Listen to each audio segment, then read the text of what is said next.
Alguma dúvida, alguma coisa que não ficou clara? Tem vários professores de história aqui e de sistemática, né? Se eu não souber, não vai faltar quem saiba. Que não são minha área, né? Minha área é exegese. Não? Tá bom. Não, um minutinho, Reverendo. Não, o pessoal não pergunta, então. Eu faço parte do pessoal. Fica à vontade. Pode ser? Pode.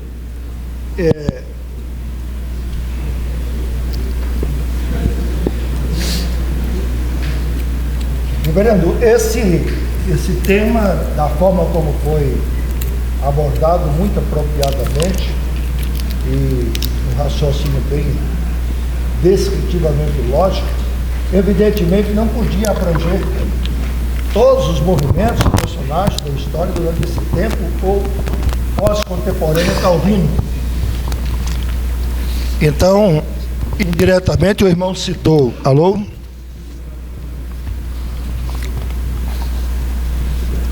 Mesmo não havendo citado o movimento Quake, por exemplo, e o pietismo, não adianta ficar segurando, não? Porque esses particularmente tinham posições acerca do Espírito Santo e da palavra. Alô? Ah, chegou. No entanto, reverendo, eu gostaria, só a título assim de uma pequena palhinha, uma pequena informação de uma associação de Calvino e as Escrituras dentro da neortodoxia, particularmente Calbart. Só uma palhinha, por favor.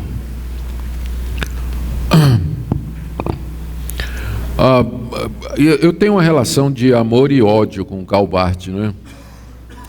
Por um lado, a gente tem que lembrar o valor de Barth na luta dele contra a alta crítica, especialmente contra o liberalismo teológico alemão dos seus dias.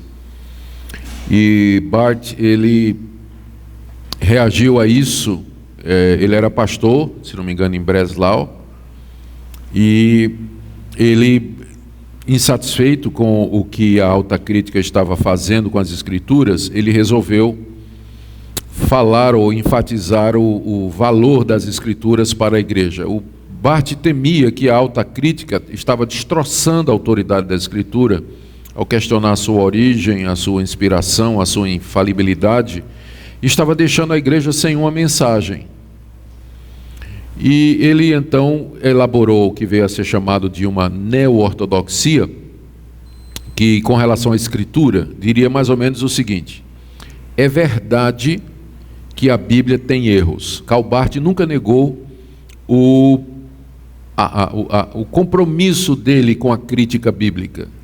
Ele admitia que a Bíblia, conforme a crítica ensinava, ela continha contradições, ela continha erros históricos e geográficos, numéricos, e que havia discrepância entre o pensamento de diversos autores. Ele questionava a autoria de vários autores, especialmente no Antigo Testamento. Ele não negava nada disso, mas ele disse que a grande misericórdia de Deus é que Deus nos falava através de um livro imperfeito. O Espírito de Deus, na sua misericórdia, tomava aquele livro imperfeito e falava conosco. E essa fala se dava num encontro existencial do leitor com o texto em determinados momentos, quando o Espírito Santo tornava aquela palavra em palavra de Deus. Ou seja, fora dessa experiência de encontro do leitor com o texto promovida pelo Espírito Santo, a Bíblia ela não era a palavra de Deus. Ela se tornava a palavra de Deus a partir desse momento existencial em que o Espírito Santo iluminava a Escritura no coração do crente. Então não interessava se Cristo, o pensamento de Calvino, de Barth sobre a ressurreição, até hoje o pessoal discute se ele acreditava ou não na ressurreição literal de Cristo dentre os mortos, né? Então há quem discuta, né, o pensamento de Barth sobre isso.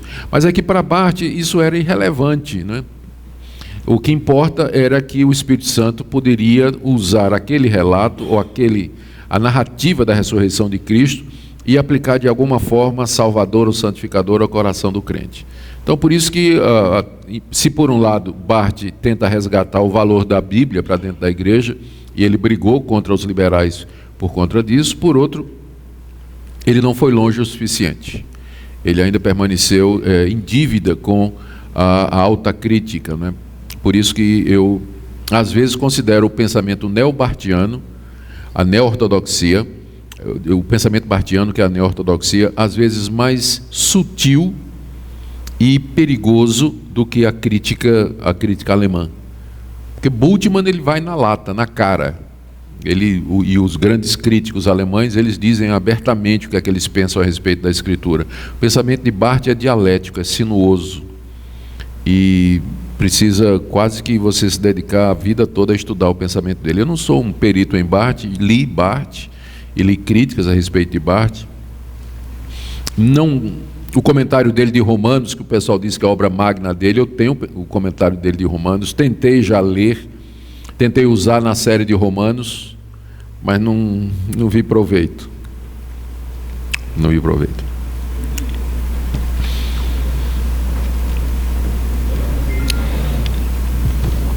Obrigado, reverendo. Som, gente. Alô, esse aqui. A minha pergunta, porque o reverendo discorreu bastante sobre a questão das escrituras, então não tinha e não tem realmente o objetivo de deixar o palestrante em dificuldade, ainda mais porque eu sabia que ele saberia muito bem explicar isso aí, embora em pouco tempo. Mas em questão de elucidação para o auditório, tá bom? Gente, nós temos agora um momento de intervalo que não poderá passar de 15 a 20 minutos no máximo, para retornarmos aqui em uma segunda palestra do reverendo Augusto, tá bom? E durante esse período há também uma livraria ali expondo os livros, vocês podem ver, comprar com preços especiais. E há também um lanche, não é isso, reverendo? Muito bem, oferecido a todos. Vamos lá, gente.